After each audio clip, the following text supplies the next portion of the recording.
بسم اللہ الرحمن الرحیم۔ السلام علیکم ناظرین۔ شجاعت، ایمان اور وفا کی عظیم ترین مثال کا نام حضرت عباس ہے۔ ایسی ہستی جو جلال و قوت، کمال و فضل اور عزم و استقلال میں اپنی مثال نہیں رکھتی۔ سیدہ فاطمہ رضی اللہ تعالیٰ عنہ کے 10 سال بعد تک سیدنا علی شیر خدا نے دوسری شادی نہ کی، لیکن جب لوگوں نے اصرار کیا تو پھر ایک دن آپ نے نسب شناس بھائی عقیل کو بلایا اور فرمایا، میرے ساتھ شادی کرنے کے لیے ایک نیک، پاک باز اور بہادر خاتون کو تلاش کریں۔ بس کچھ ہی عرصے کے بعد ایک مشہور قبیلے کی لڑکی کے ساتھ آپ کا نکاح ہو گیا، جن کا نام بھی فاطمہ ہی تھا۔ بعد میں یہ ام البنین کے نام سے مشہور ہوئیں۔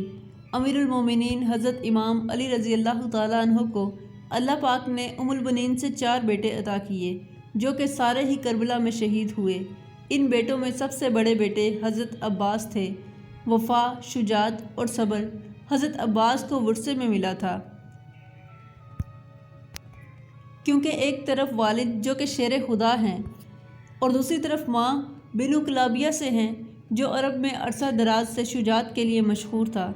حضرت عباس 4 شعبان 26 ہجری کو مدینہ منورہ میں پیدا ہوئے۔ امیر المومنین حضرت علی کبھی کبھی جناب عباس کو اپنی گود میں بٹھاتے تھے اور ان کی آستین کو پیچھے الٹ کر بوسہ دیتے تھے اور آنسو بہاتے تھے۔ ایک دن ان کی ماں ام البنین اس ماجرے کو دیکھ رہی تھی۔ حضرت علی نے فرمایا، یہ ہاتھ اپنے بھائی حسین کی مدد اور نصرت میں کاٹے جائیں گے، میں اس دن کے لیے آنسو بہا رہا ہوں۔ جناب عباس نے حضرت حسین رضی اللہ تعالیٰ عنہ کے ساتھ تربیت پائی۔ جب آپ جوان ہوئے تو لوگ آپ کی دانش مندی، کمالات اور بہادری کی مثالیں دیتے نہ تھکتے۔ جب حضرت علی شہید ہوئے تو آپ اس وقت 14 سال کے تھے۔ اس عظیم صدمے کو برداشت کیا اور جنازے کو رات میں دفن کیا۔ بس اس دن سے حضرت عباس کے امتحان شروع ہو گئے، جو سب کے سب انہوں نے ہمت اور صبر سے برداشت کیے۔ آخر کار آپ نے وہ بھی دن دیکھا کہ جب حضرت امام حسن کو زہر دے کر شہید کیا گیا۔ آپ کا جنازہ بھی صحیح طرح سے نہ پڑھنے دیا گیا، لیکن یہ سب بھی ایک بہادر باپ کے بہادر بیٹے نے صرف اس لیے برداشت کیا کہ حضرت حسین نے انہیں یہ کہہ کر منع کر دیا کہ عباس، ابھی جنگ کا وقت نہیں ہے۔ جناب عباس کی شادی عبداللہ بن عباس کی بیٹی لبابہ سے ہوئی، جن سے اللہ پاک نے انہیں 2 بیٹے عبید اللہ اور فضل عطا فرمائے۔ آپ ہمیشہ حضرت امام حسین کی شانہ بشانہ رہے، بلکہ حضرت عباس ہمیشہ بنی ہاشم کے 30 نوجوانوں کا حلقہ بنا کر حضرت امام حسین کی حفاظت کے لیے ان کے ساتھ رہتے تھے۔ آپ نے ہمیشہ اپنے آپ کو حضرت حسین کا غلام بنا کر پیش کیا، نہ کہ بھائی، یہاں تک کہ کربلا کے میدان میں آپ نے اپنی غلامی اور وفا کا مظاہرہ کیا۔ ابن زیاد جانتا تھا کہ جب تک عباس کربلا کے خیموں میں موجود ہیں، ہم ان تک نہیں پہنچ سکتے۔ اس لیے اس نے ایک چال چلی کہ شمر ملون کو 4000 سپاہی دے کر حضرت عباس کے پاس بھیجا۔ شمر نے حضرت عباس کو کہا کہ میں ابن زیاد کی طرف سے عباس تمہارے اور تمہارے بھائیوں کے لیے امان نامہ لکھوایا ہے، اس لیے تم یہاں سے جا سکتے ہو۔ بس یہ سننا تھا کہ حضرت عباس کا چہرہ مبارک سرخ ہو گیا۔ آپ نے امان نامہ پکڑا اور اس کے 2 ٹکڑے کر دیے اور فرمایا کہ ہمت ہے تو مجھ سے مقابلہ کرو۔ تم لوگ چاہتے ہو کہ میں نواسہ رسول صلی اللہ علیہ وآلہ وسلم سے غداری کروں۔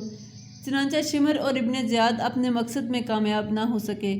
پھر کربلا کے میدان میں جب باری باری سب شہادتیں پیش کر رہے تو حضرت عباس نواسہ رسول صلی اللہ علیہ وآلہ وسلم سے عرض کرتے ہیں کہ آقا حسین، اب مجھے بھی اجازت دیں، میں ان یزیدیوں کو جہنم واصل کروں۔ لیکن حضرت حسین فرماتے ہیں کہ عباس، یہاں شجاعت کا امتحان نہیں بلکہ ہمارے صبر کا امتحان ہے۔ حضرت عباس خیموں کے گرد چکر لگا رہے تھے۔ حضرت بی بی سکینہ ہاتھوں میں مشکیزہ لیے جناب عباس کے قریب آئیں اور کہنے لگیں، چچا عباس، میرے اصغر نے 3 دن سے پانی نہیں پیا۔ غازی عباس نے بی بی سکینہ کو دیکھا، حالی مشکیزے کو دیکھا اور فرمانے لگے، اے میری آقا زادی، میرے حسین سے کہو میں آپ کے لیے پانی لے کے آؤں گا۔ بس بی بی سکینہ حضرت عباس کو لے کے حضرت امام حسین کے پاس آتی ہیں اور فرماتی ہیں، اے ابا جان، چچا کو اجازت دو کہ نہر سے پانی لے کر آئیں۔ امام حسین نے غازی عباس کے چہرے کو دیکھا اور ایک آہ بھری اور فرمایا، سکینہ، عباس جاؤ میری بہن زینب کے پاس، اگر میری بہن عباس کو اجازت دیتی ہے تو عباس تم چلے جانا۔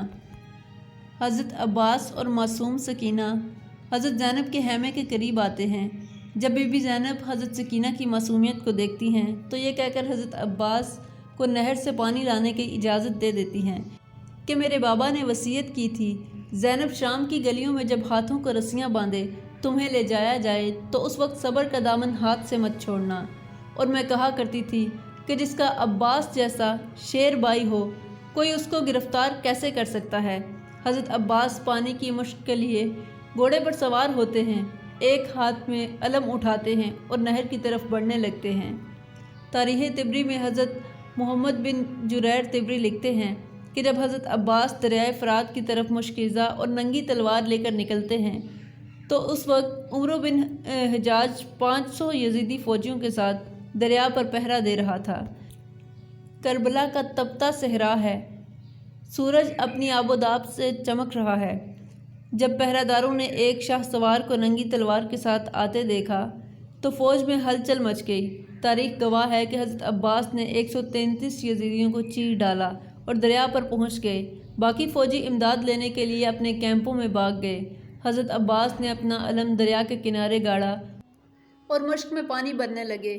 پانی بھرنے کے بعد آپ نے خود پانی پینے کے لیے چلو بھرا اور پھر یہ سوچ کر پانی گرا دیا کہ میرے آقا حسین اور ان کی آل کب سے پیاسی ہے۔ اللہ اکبر۔ دوستو، عباس سے وفادار شخص اس دنیا میں کون ہے؟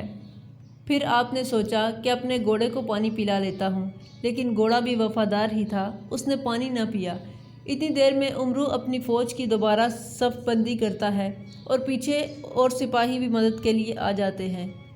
حضرت عباس مشکیزیں اٹھائے گھوڑے پر سوار ہوتے ہیں، اتنے میں ایک تیر ان کے کندھے پر لگتا ہے۔ حضرت عباس گھوڑے کو خیمے کی طرف دوڑاتے ہیں، سپاہی ان کو گھیر لیتے ہیں اور تیروں کی بوچھاڑ کر دیتے ہیں۔ عمرو آواز لگا کر کہتا ہے کہ یہ پانی خیموں تک نہ پہنچے، اگر ان کو پانی مل گیا تو ہماری خیر نہیں۔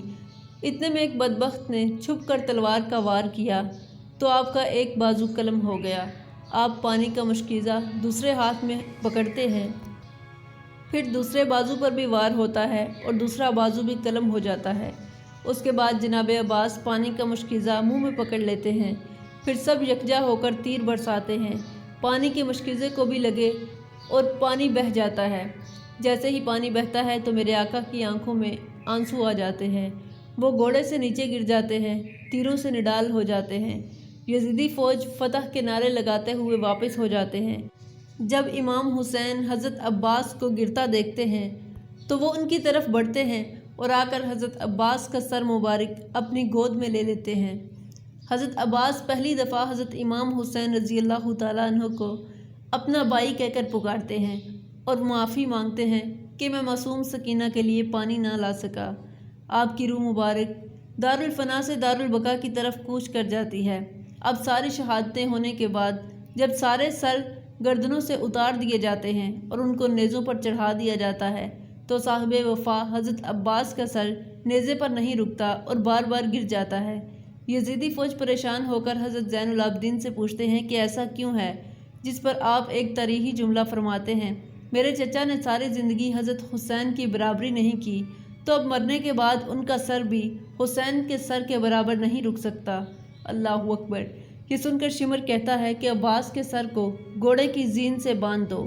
لاکھوں کروڑوں سلام ہوں حضرت عباس کی وفا پر۔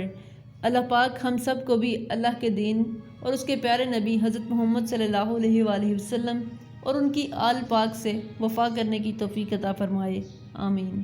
اے اللہ ہم سب کے گناہوں کو معاف فرما دے اور ہمیں سمندر وفا حضرت عباس سے چند قطرے وفا، صبر اور بردباری عطا فرما دے۔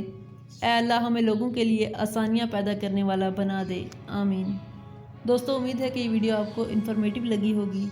ویڈیو اچھی لگی ہو تو ویڈیو کو لائک کریں اور چینل کو سبسکرائب کریں تاکہ مزید ایسے خوبصورت اسلامک واقعات کی ویڈیوز آپ تک بآسانی پہنچ سکیں۔